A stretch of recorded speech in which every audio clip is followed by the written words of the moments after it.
Salut à toi internaute passionné de voyage et de liberté. Et de curiosité. Oui, parce que l'abonné Voyage Voyage est aussi curieux. Dans cette vidéo, je vais vous faire découvrir des amis qui sont des artisans passionnés et passionnants. Julien et Audrey. Wild Spoons. Pour certains d'entre vous, vous connaissez déjà Julien, mais pas Audrey. Leur travail, il est tout simplement magnifique.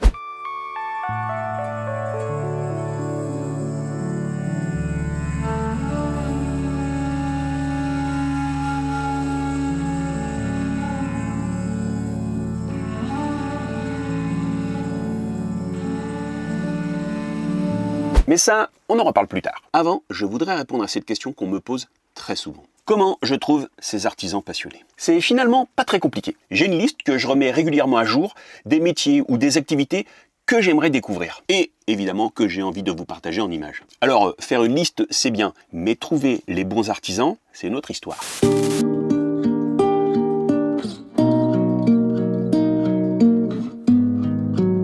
C'est pas beau ça? C'est le plus bel endroit du monde. Par exemple, à l'ostréiculteur, j'ai mis plus de 4 ans à en trouver un. Non pas que c'est difficile d'en trouver un, mais faut trouver la bonne personne qui sait s'exprimer devant une caméra. Parce qu'on dira ce qu'on voudra, mais l'exercice n'est pas facile. Bien souvent, celui qui est très à l'aise en public ne l'est pas forcément devant un objectif. Il y a quand même en amont un petit travail de casting. En télévision, on dit qu'il faut trouver le bon client. Bon, après, c'est aussi mon job de mettre les gens à l'aise devant la caméra. Et puis parfois, les portraits, ça se fait un peu par hasard. Souvent, c'est un ami d'amis qui me dit « Ah, il va voir machin, il est top ». Faut quand même qu'il y ait un petit travail de casting derrière quand même, parce que des fois, machin qui est top, il est pas si top que ça. Ah, sont sales. Ça, c'est les lunettes que je porte au quotidien quand je travaille sur mon ordinateur. J'adore ces lunettes. Sébastien Jalin, qui fabrique des lunettes en bois, lunetier, artisan lunetier. Je crois que c'est comme ça qu'on dit. En fait, l'histoire, c'est par l'intermédiaire d'un ami, Olivier, qui m'a dit qu'il fallait absolument que je rencontre ce type. On est allé boire l'apéro chez lui, il m'a présenté son travail et au bout de 5 minutes, je lui ai dit « Mec, faut que je fasse un reportage sur toi. T'es OK ?» Il m'a dit « Je suis OK ». Je prends un pied à faire ce que je fais. Ouais. Regarde, dans quoi je bosse, j'adore être là, j'adore faire ce que je fais. Puis t'as vu la vue que j'ai dans mon atelier. C'est bon.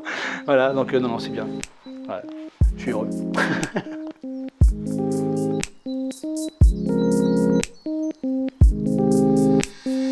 Au départ, je devais rester qu'une journée avec lui, et au final, je crois que ça s'est étiré en 2 journées et demie. J'adore ces lunettes. J'en prends très soin. Sébastien me les a offerts. Il m'a dit, quand tu auras besoin de lunettes, tu me feras signe, et je te ferai tes lunettes.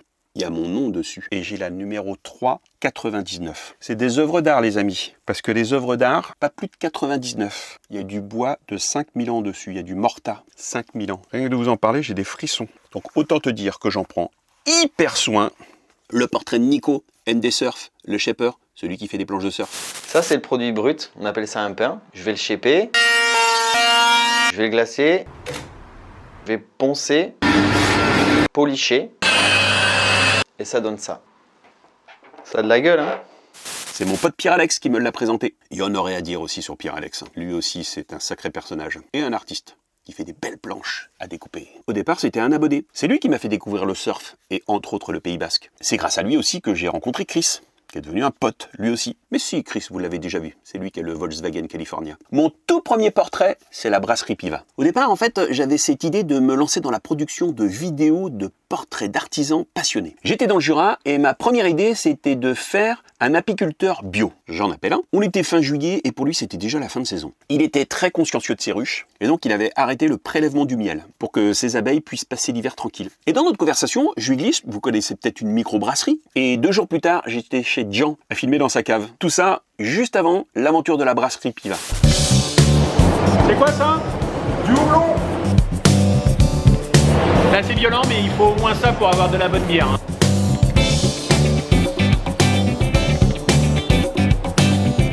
Moi j'aurais mis un cubord. Hein. Cubord. Pour le portrait de Frédéric Souffleur de Verre, je suis tombé un peu par hasard dessus en cherchant sur internet, tout simplement. J'étais de passage du côté de la Lorraine et hop, je l'ai contacté. C'est mon premier portrait d'un des meilleurs ouvriers de France. Et ouais, quand même. Pareil pour Peter Pambois, de passage du côté de la Chartreuse, Google, casting par téléphone et hop, un beau portrait. Parfois, j'ai des abonnés qui m'envoient un petit message pour me dire « Hey, passe me voir ». C'est le cas de Florian, le luthier électrique.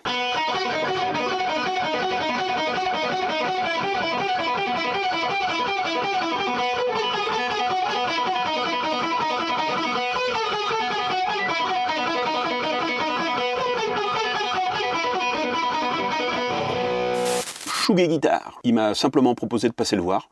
J'étais dans le coin, je suis passé le voir. Et j'en ai fait un reportage. Tom, le maréchal Ferrand, pareil.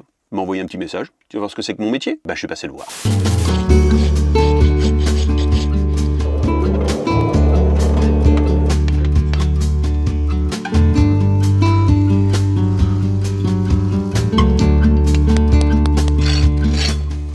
On récompense l'animal parce qu'il était bien sage.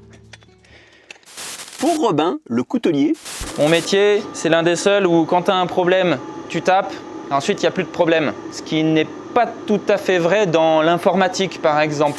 je l'avais rencontré en 2020, à la sortie du premier confinement. Je faisais le portrait de Carapace, aménageur artisan, de camions. Ils étaient à l'époque dans les mêmes locaux. Je l'ai suivi pendant quelques temps sur les réseaux. Pendant 3 ans, je regardais ce qu'il faisait. Et puis un jour, je me suis dit, en voyant son travail, que il était peut-être temps de faire un portrait. Ah, mais il y a aussi le sel de Noirmoutier. Merci mes petits copinous, Sarah et Mathias pour le contact. Pour faire du sel, il y a 5 conditions indispensables. C'est d'abord d'être proche de l'océan, avoir des terrains argileux qui garantissent l'étanchéité des bassins, avoir des terrains qui sont entre le niveau de marée haute et le niveau de marée basse, et être dans un pays où il peut y avoir de la chaleur, du soleil et du vent. Il y a une 6e, c'est avoir quelqu'un qui connaît la technique, parce qu'évidemment, il y a des choses à apprendre, quoi. Ce portrait il a été tourné en 2 fois. La visite du Marais, juste après la sortie du premier confinement, et pendant l'été qui a suivi, je me rappelle d'avoir fait un détour de 250 km, juste pour venir filmer une récolte. Ah bah ouais, faut se bouger, faut se donner les moyens pour essayer de produire une belle vidéo. Le portrait du chef Christophe Chailloux, du Café Brasse.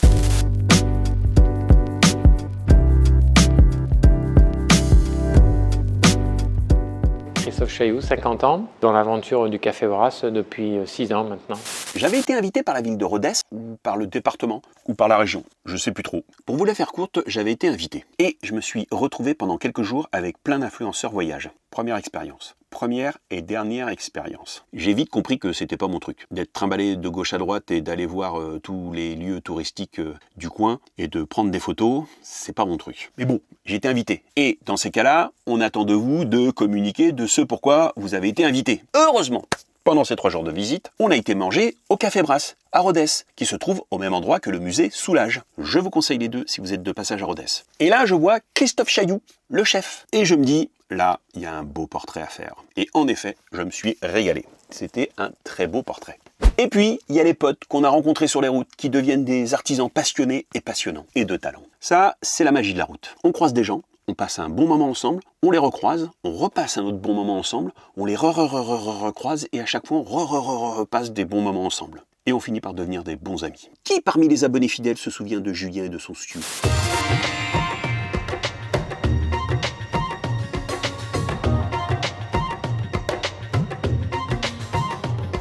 Je m'appelle Julien, j'ai 42 ans, je suis photographe et je vis sur la route depuis 3 ans.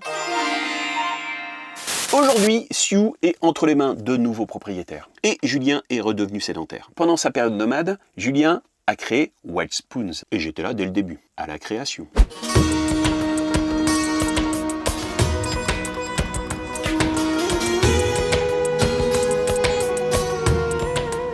J'ai commencé White Spoons à la base pour m'occuper, donc c'était vraiment une passion un peu dilettante. Et puis très vite, on m'a conseillé de les vendre. Et je me suis dit que c'était une belle aventure de monter un site marchand. Et puis après, j'ai rencontré Audrey rapidement et on est vite tombé in love. Et on a monté un atelier ici chez elle.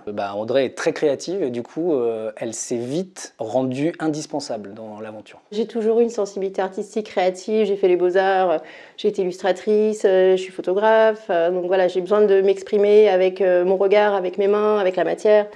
Donc c'est un peu une suite logique, même si je ne serais peut-être pas arrivée sans cette rencontre. Moi j'aime bien tout ce qui est petites gravures, petites sculptures un peu méticuleuses, minutieuses. Voilà, j'aime bien prendre du temps à faire des petites choses. Moi ce que je préfère c'est choisir les essences de bois à la base pour me dire tiens quelles associations je vais pouvoir faire.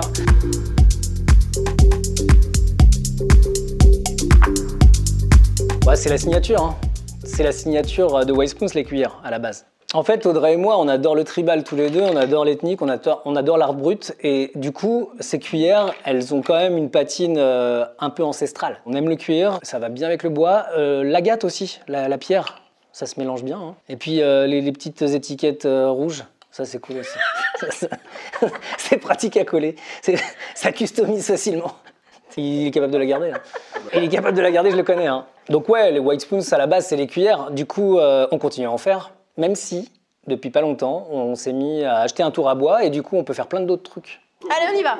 Alors là, on a des kuksas, on a des luminaires, on a des assiettes, on a des planches, on a plein de choses différentes. Boire son café, son thé ou ce qu'on veut dans un truc un peu plus brut. Déjà, toucher ta tasse comme ça, c'est hyper doux. Et quand tu la portes à ta bouche, c'est une autre sensation que le métal ou la porcelaine. Et tu te brûles pas. Ça va juste un peu te chauffer les mains, mais ça va pas te brûler. Donc tu peux l'attraper tout de suite, profiter un peu justement de cette chaleur douce qui est dégagée. Moi, j'aime bien les petits détails, les petites sculptures comme ça, ou alors les choses comme ça. J'aime bien passer du temps là-dessus. Je trouve ça hyper apaisant. Je suis assise, j'ai ma petite tasse sur moi, mon couteau. C'est hyper cool en vrai. C'est un peu méditatif, je trouve. Ça, j'aime bien. Ah oui, ça, c'est ton truc, ça. Ouais, ça, c'est les bols assiettes en fait. Il y a une poignée qui permet de l'avoir bien en main. Ça peut être utilisé dans plein de contextes différents. C'est très pratique. Je voulais faire que des bols à la base. J'ai commencé à couper mon carré pour le passer autour. Et j'ai pas découpé le dernier en me disant tiens, c'est marrant, ça fait quand même une forme, on dirait une forme de goutte. Et puis je me suis dit, tiens, en faisant une poignée, pourquoi pas? Et finalement, je l'ai testé, j'en ai fait une première en test et c'est génial. C'est hyper ergonomique, c'est un accident. Et parfois, les accidents, ça nous permet de créer des nouvelles choses et d'être à la base de choses qu'on n'a jamais vues. Et ça, c'est génial. Ouais, j'aime bien en fait garder les traces de l'outil. Ça donne un côté vraiment brut, c'est un peu tribal toujours. Puis là, on a mis un petit lien de cuir. Ouais, tu peux l'accrocher dans ta cuisine ou à ton sac à dos si tu te barres en balade. Alors ça, c'est inspiré des barattes à beurre. Nous, on adore les apéros. Donc on s'est dit, on va faire des planches à tapas. Et les planches à tapas, c'est bien pour présenter. Alors ça, c'est un petit plateau de présentation aussi. Donc fait dans du chêne, une planche de chêne. Tu vois, il a fendu ici et ici pendant le séchage, mais c'est pas grave, on l'a raccommodé. Voilà, avec des agrafes. Ça fait un peu Frankenstein, mais en même temps, voilà, c'est ça le tribal. Quand tu choisis une pièce de bois pour faire un plateau comme ça, par exemple, tu vas chercher justement les imperfections du bois pour essayer de les mettre en valeur. Et donc là, je vais révéler cette partie-là pour faire ressortir le défaut du bois. C'est vraiment le style que j'aime faire, tu vois, avec des nuances de patine. C'est hyper beau, moi j'adore. Pareil, j'aime bien les accidents, j'aime bien choisir des bois qui sont pas encore secs. Je tourne du bois vert, donc c'est un bois qui reste vivant. Et en fait, quand il sèche et qu'il craque, j'adore, parce que je peux faire des petites coutures, utiliser les accidents pour en faire des choses esthétiques. C'est cousu au fil de coton ciré. Parce que tu vois, mais le bois il est complètement ovale, alors qu'à la base il était rond. Et moi j'adore quand ça bouge, quand ça vit, quand ça change de forme. C'est le bois qui va finalement nous guider. Ouais. Même si nous on essaye de le maîtriser un petit peu, c'est lui qui reste maître du jeu et c'est lui qui va continuer sa vie. On a beaucoup d'accidents chez White Spoons. À la base j'ai fait ce petit bol en charme avec un bois exceptionnel que je trouve hyper beau, qui a des super reflets. Et malheureusement je suis allée un petit peu loin dans le tournage, j'ai pas fait gaffe, j'ai pas géré mon épaisseur et je suis passée à travers. Grosse déception, grosse tristesse. Je voulais faire ça. Il y a eu un trou en plein milieu là, donc c'est pas terrible pour manger. Je l'ai laissé traîner sur l'établi et puis je sais pas, je l'ai posé à l'envers. Et là je me suis dit mais il y a trop un truc à faire avec ça en fait. Donc un bol avec un trou au fond, ça sert plus à rien. Par contre pour mettre une douille et une ampoule, c'est canon. Et c'est devenu le premier abat-jour en bois. Et du coup, on a continué l'aventure et voilà. Les petites craquelures que j'aime bien, à chaque fois j'espère que ça va craquer en fait. Celui-ci j'ai joué sur les textures à l'intérieur parce que quand je creuse des bols en tournage, je commence toujours par faire des vagues et par creuser progressivement. Sauf qu'à la fin, les vagues, on les enlève pour faire quelque chose de très lisse. Et là, j'avais envie justement de garder ce début de tournage. Mais voilà, j'aime bien le motif que ça donne. En plus, avec la lumière, ça fait vraiment un effet un peu d'onde. Il y a une goutte d'eau qui tombe dans l'eau, ça fait une onde et je trouve ça assez chouette.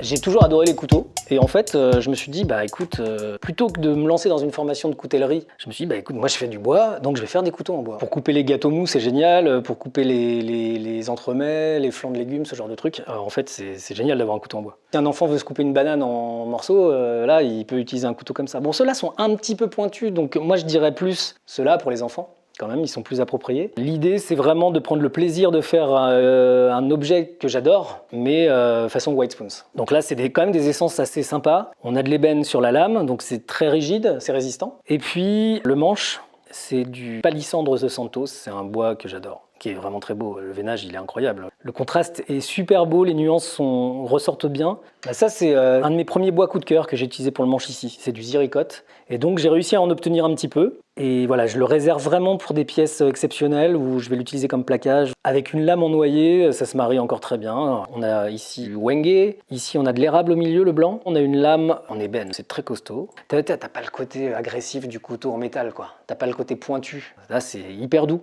Bon, vous l'avez compris, je les adore. Normal, c'est mes amis. Mais ce que j'adore avant tout, c'est leur univers et leur création. Et dans tout ce qu'ils m'ont présenté, j'avoue, j'ai eu un gros coup de cœur.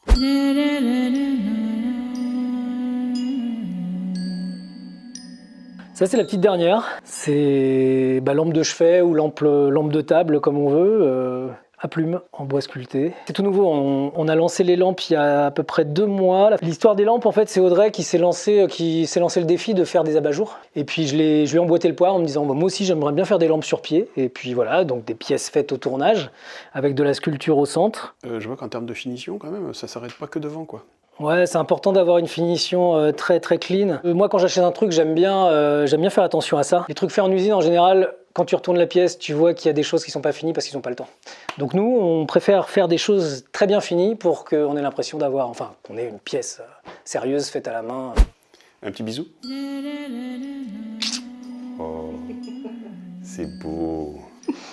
Si comme moi vous adorez le travail de Julien et d'Audrey, dans le descriptif de cette vidéo vous trouverez toutes les informations sur Wild Spoons. Si la sculpture sur bois t'intéresse, sachez que Audrey et Julien organisent régulièrement des stages. Toutes les infos sont sur le site internet. Le lien, il est dans le descriptif, mais ça je l'ai déjà dit. Vous trouverez aussi plein d'autres objets que Audrey a fabriqués avec ses petites mains, parce que chez Wild Spoons, on jette rien. Tout se transforme, et on les transforme sacrément bien. Toujours dans le descriptif, vous trouverez aussi les liens de toutes les vidéos artisans dont je vous ai parlé. Pour éviter toute ambiguïté, non, cette vidéo n'est pas sponsorisée, c'est de la publicité gratuite pour mes amis. Tous les portraits artisans que vous avez vus sur ma chaîne jusqu'à maintenant sont des coups de cœur. J'ai juste envie de mettre en avant des talents et des savoir-faire, tout simplement. Pour certains, ça doit être un peu compliqué à comprendre. Ah ben oui, mais c'est pas rentable pour toi et tout. Non, des fois, je vais au-delà de l'argent. Les portraits d'artisans, c'est juste du gros kiff. C'est tout. Le seul argent que je touche dans ces vidéos, c'est les revenus YouTube, les publicités. C'est tout. Voilà, j'espère que cette vidéo vous a plu. N'hésitez pas à chatouiller les algorithmes, à mettre un petit like, un petit commentaire, à vous abonner à la chaîne, car c'est très important pour la soutenir, et d'activer la petite cloche. J'ai tout dit, je vous dis au revoir, à plus, salut, ciao.